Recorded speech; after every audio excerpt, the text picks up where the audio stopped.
Welcome to the Indianapolis Online Community Magazine. My name is Mike G. I'm your host for this afternoon. I have with me a good friend of mine. He is a gospel artist. His name is Kenny Garmon. I'll be introducing him.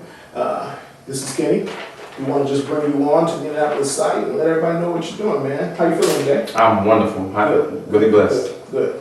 Just have a few questions for you so we can just kind of like get this interview on. I want to start out. Just give me a quick question for you. How long have you been singing gospel? How long? I've been singing gospel. Gospel. That's a hard question. Yeah. I've been singing since I was about 8. I'm sorry. I just supposed to look this way. Okay. I'm sorry. Okay. Well, I've been singing since I was about 8. My mom actually, just heard me singing around the house and asked me if I wanted to audition and go to performing arts school. I've been hearing about performing arts school, and I'm like, okay, yeah, I guess I'll go. So I went, auditioned, and I got into the school. And when I walked into the school, I was just looking around, and I'm like, okay, this school looks like, like we had pipes leaking and and messes on the walls, and I probably need to go get checked out right now, but the teaching that was in that school, we had the Debbie Allens and like that type of people who really cared about the arts, and from there, that's when I really started to respect singing. After that, when I graduated from Emerson, I went to Ball State University and got with a group called Fifth Element. And it was, it was just 5 guys, my 5 brothers. What's up, Fifth Element? But I got with those guys, and we started off as an R&B group. And my manager asked, I guess somebody asked if we could come and sing at a church, So we came and we went, went to go sing at this church, and we sang this song called "Trust in God" by I want to say the Winans. And these are the Winesville Commission, one of the two groups. It was a while back. But we sang this song, and the whole church just went in. Everybody started, shouting, and we're just, we're sitting there, and we're like, okay, what's going on up in here, And everybody's going in, and it's like from that, and afterwards, everybody came to us and was just telling, just giving us their testimonies about things that have happened to them, in their life. And it was that point when I realized gospel music was important. I knew it was something else, that was connected to singing, and it was something else that was just out of this world. And that's when I really got into gospel music heavily. All right, man, that's good. I didn't know that, and I've been knowing you for a few years. Yeah.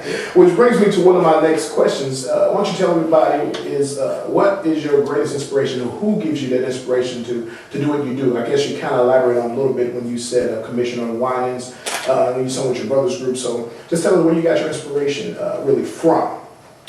My inspiration comes from what gospel music stands for. I saw what music could actually do to change people's lives. I knew it was something that was bigger than me.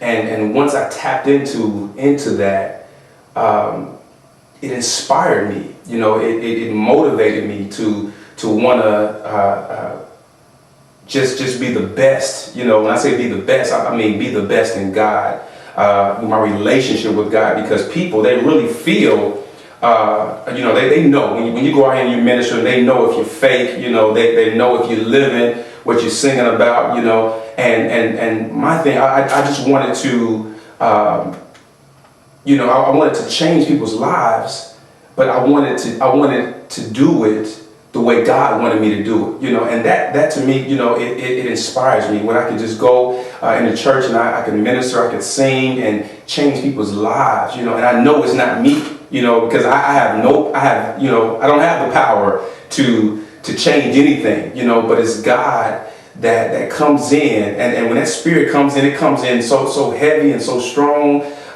you can't deny it. You know, it's like, you know, you would be crazy, you know, to deny this feeling that comes over you when you minister. You know, so that to me that's inspiration. You know, and it just feels good. You know, I mean, I can feel it right now. You know, you get chills just thinking about it. You know, just how God comes in and change. You know, somebody who's been on drugs or somebody who's been an alcoholic or prostitution, and God's delivered them from that. You know, it's like, that's not us. You know, we're just tools, and we come in and we do God's work, and that's inspiring enough for me. You know, I don't have to get paid. I don't have to, I don't have to be in the glitter and the lights. You know, I don't have to do that. You know, because that's enough for me. So that's what's inspiring me. It's very powerful, my friend. It's actually touched me. I want to, one last point, tell everybody this. What is your next move? You know, we have a lot of people that really want to do something. And I want you to tell everybody in the listening audience, what is your next move and what should they expect? My next move, now could you be more specific? What do you want to do next with your gospel? I know you have a CD coming out. What do you want to do next with your CD? What do you want to do with it? I know you just don't want it to sit somewhere, but you just want to reach Indianapolis, or do you want to reach the nation and the world? Okay. Well, my album is called If the Shoe Fits. And with that being said, I'm giving all types of life situations. I'm asking you questions. In some of my songs, I want you to think about what's going on in your life, and does that meet the requirements to go to heaven? So wherever you are in life, I want you to actually think about where you are and where God wants you to be. So that, as far as going to that next level, I'm not on any level. I just, I don't know, wherever God leads me is where I'm going to go. So I'm not. It's up to God. Good. Yeah. Good. I appreciate it. Thank you so much for meeting with us. We're so